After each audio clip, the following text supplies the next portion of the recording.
Hi, this is Anita from the Global Trade Gal podcast or from Mondoro.com. Today we're going to talk a little bit about strategic sourcing, and in particular, the 7-step strategic sourcing process. Whenever you're looking to source, it's always best that you try to have a strategy in your sourcing.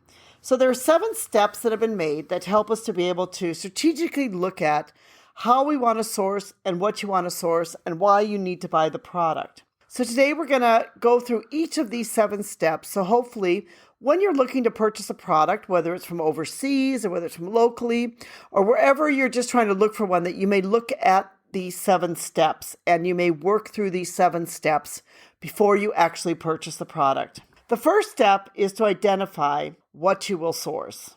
It may seem like this is very simple. Of course, I know what I want to buy. I want to buy a widget. Well, this is more than just that. This is for you to really understand what are the product specifications, what exactly do you need for this product, what kind of quantity do you need, what size do you need, do you have any other specifications that you need.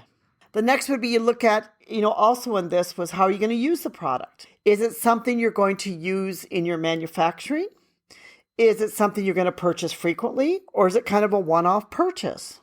The next would be the volume. How many pieces do you need to buy? Do you need to just buy one piece? Are you going to buy 2 items? Are you going to buy thousands of items? You're going to buy millions of items?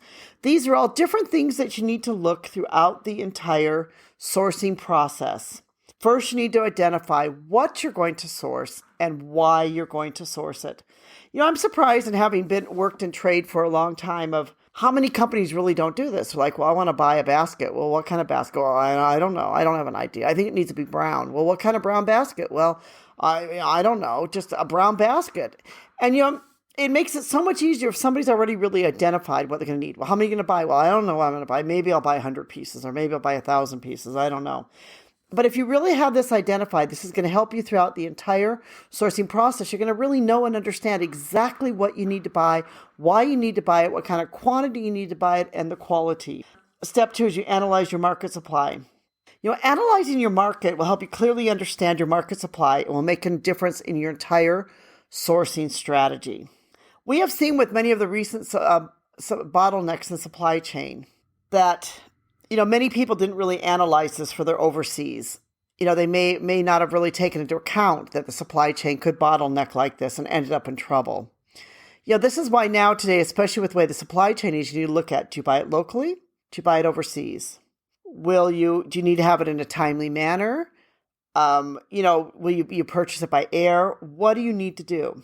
There's a really simple matrix which was done in 1983, and it's by Peter Kraljek. I hope I said his name right. And he basically talks about different critical areas. Like you should look at, what are the non-critical items, what are the leverage items, strategic items, and bottleneck items. And if you go onto my blog, I will put a link for you here. You can be able to see this matrix that he did, where it's basically, it helps you to be able to look at and analyze what's your market supply and where you are with this market supply. Some things that should be looked at with this market supply is your risks. What are the risks involved? If you bring it in from overseas, what are the risks involved? Are there going to be container shortages, delays? If there's a delay, will this hurt your entire supply chain? What's the profitability? You need to look at what's going to be the bottom line. If you buy it locally, maybe you can't afford it. It's going to kill your bottom line. Maybe you need to bring it in from overseas. So this matrix that's done can help you to be able to look at all these things and analyze it right here in step 2 before you've even contacted any supplier. There's nowhere here now where we contacted any supplier. We are still looking at your needs and what you need to do before you source the product. The next step 3, once you know exactly what you're going to source, how you're going to source it, where you need to source it, and you have kind of some kind of idea as to the quantity you need, the quality you need, then you start developing your sourcing strategy.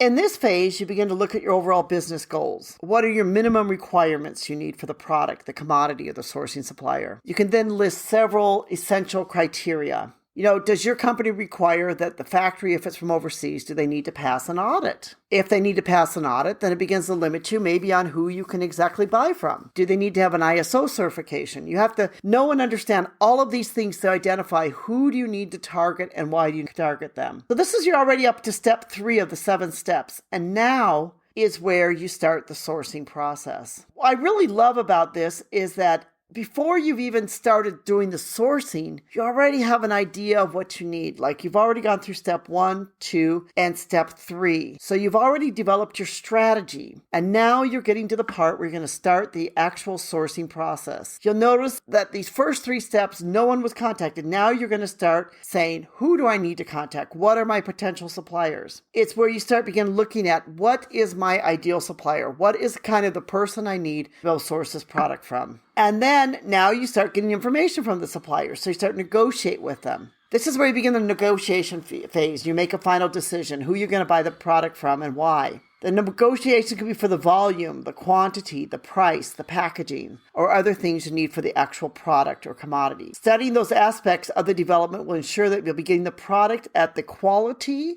the quantity, and the price that you expect and want, and with the delivery that you want.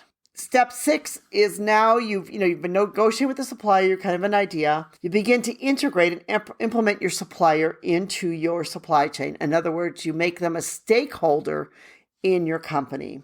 This is where it's very important is that you want the supplier to be like a stakeholder, because if they're a stakeholder, then it's somebody that you buy from time and time and time again.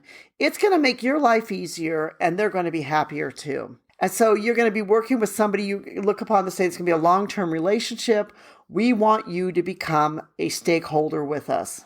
Many people sort of ignore this step 6. They feel like the supplier should already understand all the requirements. They should understand everything. This should all be laid out for them. That somehow the supplier should already have an understanding of things. But if you are buying from overseas, the chances are that you're also dealing with language issues.